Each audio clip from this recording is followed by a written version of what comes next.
Olá, meu nome é Erika Cita e eu queria contar sobre a minha experiência de 10 dias num retiro chamado Vipassana.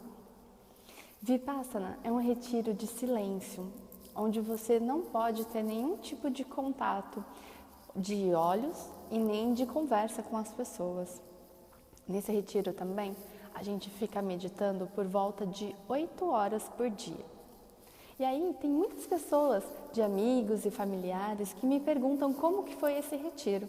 Então eu vou criar esse vídeo para já explicar para todo mundo de uma vez como que ele foi. E também para você, para te encorajar de repente a fazer um retiro desse também. A nossa vivência, quando chegou lá no espaço, eu fiz em São Paulo. Existem 2 lugares aqui no Brasil, que você pode fazer ou em Santana de Parnaíba, que é em São Paulo, ou no Rio de Janeiro. Você pode entrar pelo site do Vipassana que você encontra essas informações. Quando você chega lá, o primeiro dia é para você se ajustar.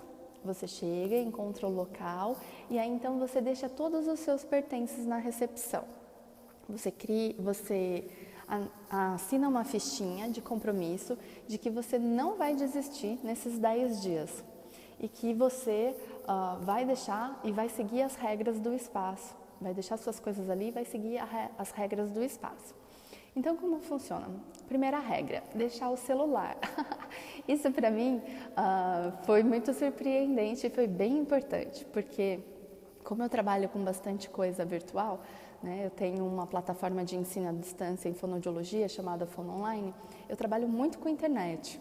E também, como eu tenho várias páginas, blogs e tudo mais envolvido, tanto com fonoaudiologia quanto com yoga, eu também tenho bastante trabalho online para fazer. Então, meu telefone apita o dia inteiro. E é mensagens dos meus alunos, é mensagens de e-mail, mensagens de notificações e mensagens. Então, deixar o celular foi muito interessante, assim, foi a primeira coisa que aconteceu. Aí a gente tem que deixar coisas de valor também e coisas que não vai precisar ser utilizada. Ou seja, deixa a bolsa que é melhor, né? Depois que a gente deixou essas coisas na recepção, assim, aí você vai conhecer o quarto. Seu quarto, você fica hospedado com mais algumas pessoas, meninas, porque os homens são separados das mulheres nesse local. Então eu tinha um quarto onde eu tinha eu e mais 6 meninas. No primeiro dia pode conversar, mas a partir do momento da noite, que a gente se reúne para jantar, aí cancela a conversa, não pode mais. Então eu já não sei dizer se é bom ou se é ruim. Você chegar no seu quarto, conhecer as pessoas e depois saber que vai ficar em silêncio, ou nem conhecer, ficar em silêncio e conversar depois no final. Isso eu ainda não sei definir qual que é o melhor. Mas eu conversei um pouco com as meninas a hora que eu cheguei. Depois da noite, é salientadas quais são as regras. A gente não pode sair de alguns limites para o nosso próprio bem-estar, assim, para não se machucar, para não ter nenhum problema, porque é um trabalho mental muito forte, muito profundo. E pode ser que a gente, de certa forma, acaba enlouquecendo, querendo fugir ou podendo fazer alguma coisa ruim com nós mesmos. Então, não precisa ficar com medo por conta disso. É só uma questão que, de repente, pode ser que aconteça. Vai que tem alguém que tem algum tipo de distúrbio neurológico, se depara com essa situação e não sabia, né? Então, por conta da própria segurança de cada um, a gente só fica num limite, como se fosse um quintal.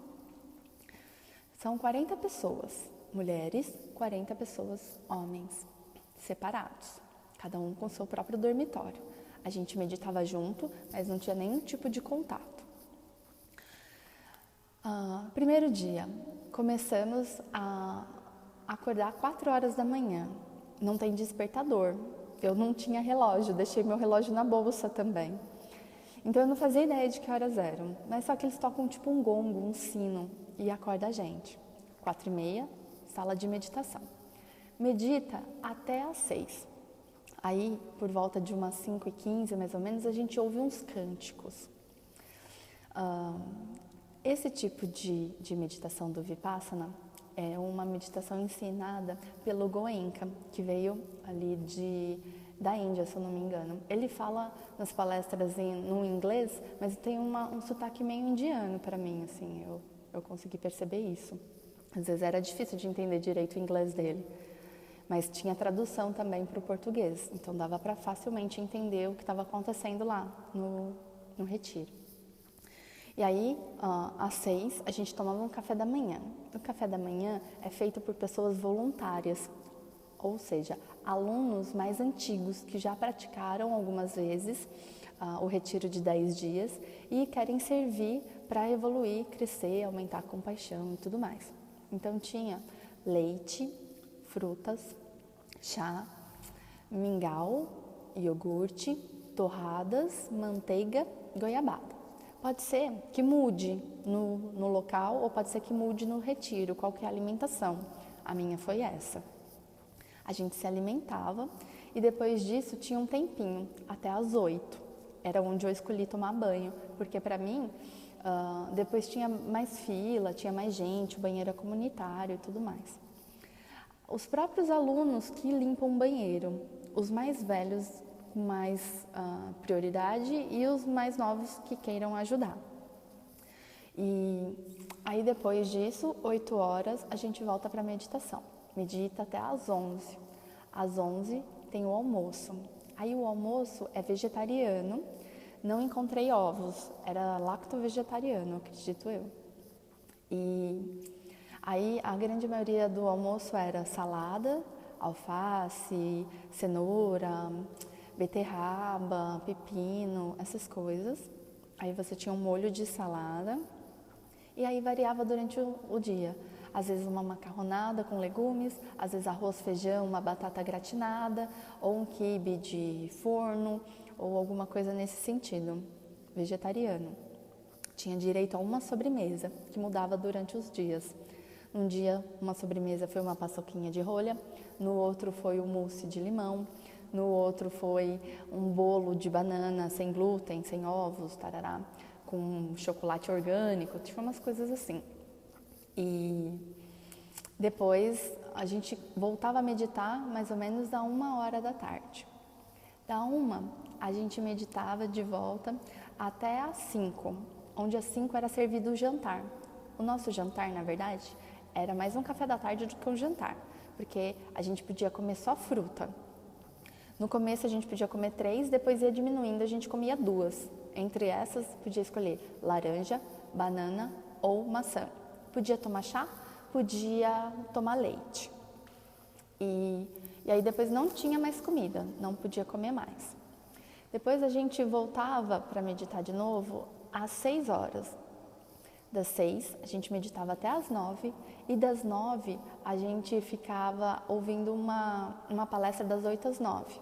Às 9 acabava, podia tirar dúvidas com os professores, mas só podia falar nessa hora, se tivesse dúvida. Se não tivesse, não falava nada. Saía e voltava para o quarto. Podia dormir nesse momento, porque afinal você já tinha acordado 4 da manhã, você já estava cansada ainda, inclusive, de meditar o dia inteiro na mesma posição, sentada, é bem difícil, mas eu já vou falar sobre isso. E aí depois a gente ia dormir. Eu normalmente dormia 9h30, não passava muito disso não. Às 10 da noite eles apagavam todas as luzes do alojamento. Então, 4 do dia seguinte, começava tudo de novo, meditação e tudo mais. O primeiro, segundo e terceiro dia, eu acredito que foram os mais difíceis, porque você está muito acostumado com o mundo fora do que é lá dentro desse retiro. Eu ainda tinha os vícios de olhar no celular, então batia a luz do sol num pedacinho do piso, eu achava que era meu celular que estava chegando mensagem, olha a loucura. Mas enfim, ainda bem que eu me superei, parei de ter essas alucinações. E aí os 3 primeiros dias você ainda está tomando jeito, tentando se acostumar e tudo mais. Eu já medito durante um tempo, né? Eu medito normalmente 20, 40 minutos por dia. E aí cheguei com a minha almofadinha de meditação, falei, vou dar conta com a minha almofadinha de meditação. Só que daí não foi muito isso que aconteceu. Eu cheguei com a almofada, primeira hora, legal, vamos lá, costinha reta, vamos meditar. Segunda hora, é melhor eu buscar uma outra almofada, essa aqui não tá dando. Aí eu coloquei uma segunda almofada. Terceira hora, eu vou vou pegar outra almofada para sentar, já estava sentando em 3. Mais 1 hora. É bom eu colocar a almofada agora embaixo do meu joelho, porque está doendo. Mais 1 hora. Eu vou pôr mais outra almofada. Meu ombro e minha nuca agora estão doendo. Eu vou colocar outra almofada. No final eu tinha 7 almofadas e eu achei a princípio que com uma só eu ia conseguir. Os 3 primeiros dias a gente não pega a técnica Vipassana ainda. A gente treina muito consciência da respiração. Então você percebe muitas coisas legais sobre você mesma, assim. E começa a ficar difícil. E você começa a cada vez mais se aprofundar. Você vai vendo que a sua mente chegou de uma maneira mais grosseira.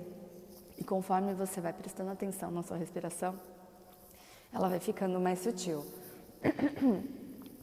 A partir do 4º dia, a gente aprendia a técnica em si. Quando você pratica a técnica Vipassana, a qual eu não vou falar qual é, por conta de que tem vários motivos, a gente pode interpretar errado e tudo mais, eu acho legal quem for fazer, quem quiser experimentar, saber mais, ir lá, ter a experiência ou praticar outro tipo de meditação e tudo mais. Essa técnica, quando você aplica ela em você, você começa a cada vez mais ter noções do seu inconsciente e da profundidade da sutileza da sua mente. Então você começa a se deparar com coisas que você normalmente pensa e nem se dá conta. Isso é muito legal, é muito evolutivo, porque é como se fosse um hospital da mente, incisão, uma cirurgia para limpar a sujeira da sua mente. Porque na grande maioria das vezes, a gente tem muitos hábitos ou de negatividade, ou de ficar reclamando, ou de sofrimentos, de apego, paixões. Então, a gente tem o reconhecimento desses hábitos e começa a limpar. É um caminho de purificação da mente. A partir do 6º dia, é muito difícil, porque você já está aplicando a técnica nova. Só que depois que você consegue passar por tudo isso, o 7º, 8º, 9º, 10º dia são fantásticos. E aí você encontra uma bem-aventurança muito grande dentro de si. E você aprende a se curar. Eu achei muito válida a experiência. Do tipo, faria de novo, não sei nem quantas vezes, é claro que não agora que eu acabei de chegar, né? Porque você tem que ainda assimilar tudo aquilo que você aprendeu. Mas eu recomendo para qualquer pessoa que queira fazer, o curso é muito especial. E quando você acaba, no último dia, pode conversar. E aí você conta a sua experiência para as pessoas que conviveram com você. É muito maluco você conviver 10 dias com uma pessoa que você não faz ideia de quem é. Você não sabe direito onde trabalha, o que gosta, o que faz. Mas parece que você já conhece muito a pessoa. E quando você conversa com ela, e você acha que só você está sofrendo, que o seu é mais difícil. E quando todo mundo começa a conversar de novo, você percebe que está todo mundo no mesmo barco, que está todo mundo na mesma pegada. Que está todo mundo querendo se curar também. Porque na grande maioria das vezes mesmo, o que a gente quer é ser feliz. Parar de implicar ou de ter negatividades e coisas parecidas. Então, na hora que a gente começou a voltar a conversar, que isso bastante gente me pergunta, mas e aí, como foi voltar a conversar? Nossa, foi aterrorizante, na verdade, porque a minha mente estava tão quietinha, tão tranquila, tão em paz, e voltar a conversar é como se fossem soltar cavalos selvagens, e eles vinham e encheram a minha mente de pensamentos, e aí eu comecei até a ter dor de cabeça. E aí a comparação do silêncio com a agitação, quer dizer, da agitação de fora, quando eu cheguei para o silêncio e depois do silêncio de dentro para a agitação novamente de fora, foi muito espetacular essa experiência. E eu aprendi bastante coisa legal, estou levando em prática e desde então eu tenho meditado todos os dias por 1 hora. Eu queria meditar 2, eu ainda não consegui, porque eu estou ajustando algumas coisas essa semana, e aí eu acho que a partir da semana que vem eu vou querer. E é muito interessante, porque durante o dia, em vários momentos, eu sinto falta de meditar. E uma coisa que antes era aterrorizante, ficar 8 horas sentada na mesma posição, domesticando e controlando a mente, agora, quando eu estou aqui fora e me deparo com agitações mentais e com algumas situações, parece que eu já sei o caminho e eu tenho vontade de meditar para limpar aquilo e ficar em paz de novo. Então, foi uma experiência muito bacana, que acredito que mudou a minha vida e que talvez vá mudar a vida e a experiência de quem for lá fazer. Não sei se você está pronto nesse momento ou não para fazer um tipo de retiro dessa forma, mas um dia que tiver, você já sabe mais ou menos como foi a minha experiência, você pode se basear para ir também. Então, eu acho que é isso que eu tinha para contar. As experiências do que eu aprendi mesmo são muito profundas, mas aí o vídeo ficaria muito, muito grande. Eu estou tentando contar alguma coisa mais de experiência física, de como foi que eu me senti e como foi que eu levei as situações. Tem hora que dá muita vontade de conversar, tem hora que às vezes você tromba em alguém, você quer pedir desculpa e aí nesse momento você não pode falar. Tem hora que você está no banheiro, não sabe se tem gente ou não pode perguntar. Você come no refeitório em silêncio, olhando para frente, para a parede.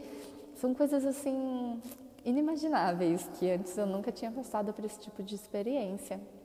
E eu achei que foram muito reveladoras. Depois do 10º dia eu entendi cada uma das regras e realmente ficar em silêncio é fundamental para a gente conseguir cada vez mais se interiorizar.